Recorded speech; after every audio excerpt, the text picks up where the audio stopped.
Saudara-saudariku yang dikasihi Tuhan, Shalom, salam damai sejahtera untuk Anda semua. Dan tentu saja selamat bertemu kembali dalam Renungan Harian Katolik.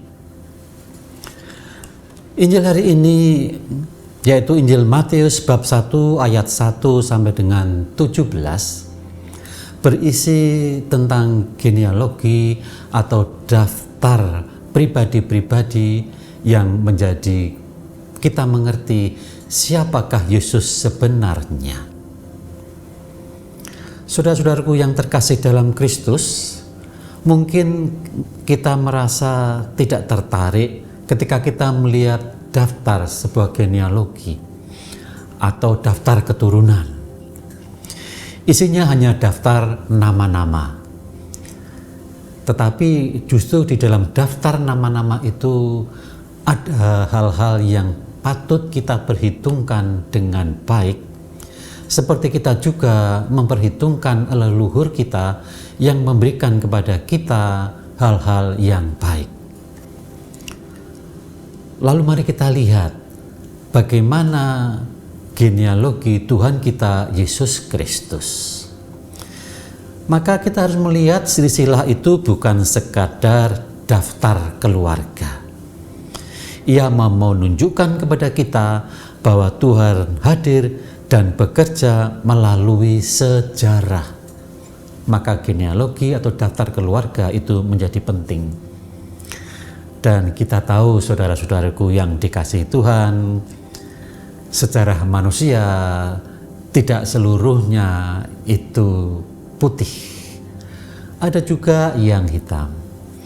Tidak seluruhnya cemerlang, ada juga yang memalukan.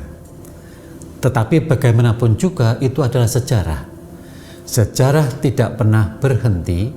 Sejarah akan selalu menuju pada sebuah proses penyelamatan dari waktu ke waktu dalam proses untuk bangun ketika jatuh.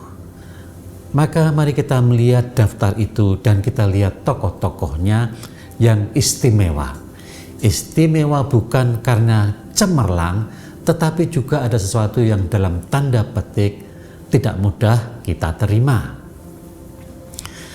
Ada juga tokoh Tamar, seorang perempuan asing yang ditolak. Ada Ruth yang kemudian menjadi pribadi yang membuat keluarga itu menjadi besar, yaitu keluarga Daud. Sedangkan Ruth bukanlah orang Israel. Ruth adalah janda miskin dari Moab. Kita juga mengenal keturunannya, yaitu Daud, raja besar, tetapi sekaligus juga penuh dengan persoalan-persoalan hidup manusia, termasuk dosa besarnya. Dan akhirnya kita menemukan juga pribadi Maria dan Yusuf. Nah, dari semuanya itu kita melihat bahwa Tuhan tidak membangun keselamatan itu di atas kesempurnaan manusia,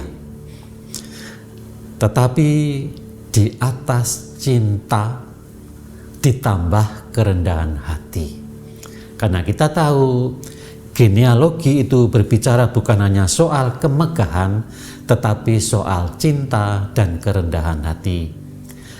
Maka saudara-saudaraku yang terkasih, mari kita memilih mereka yang tersingkir, yang miskin, bahkan tidak dianggap layak, karena Tuhan itu bekerja dalam membangun hidup manusia dalam cinta dan kerendahan hati.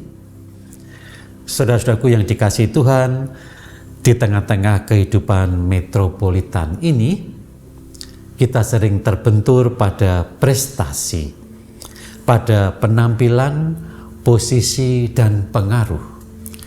Kita kadang-kadang menolak apa yang tidak sempurna.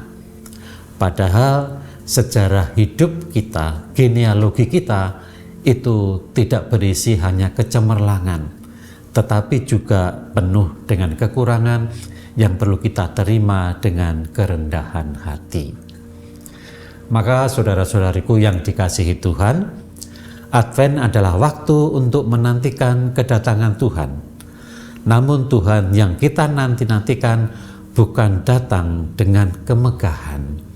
Ia datang dalam kekudusan yang sederhana, lahir dalam kandang, dan ada dalam keluarga yang sederhana.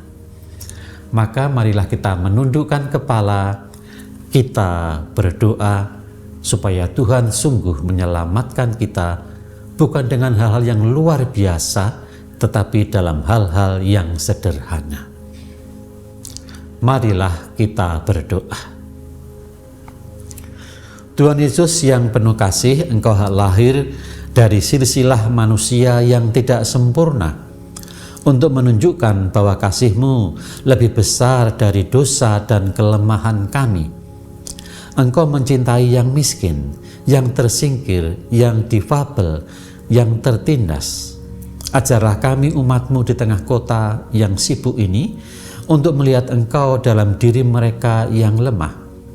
Jadikan hati kami ruang bagi-Mu untuk lahir kembali, lewat belas kasih, kepedulian, ketaatan, dan perhatian kepada mereka yang berkekurangan.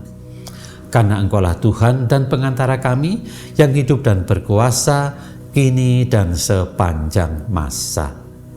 Amin. Tuhan bersamamu dan bersama rohmu. Maka semoga Allah yang Maha Kuasa memberkati kita semua dalam nama Bapa, Putra, dan Roh Kudus. Amin.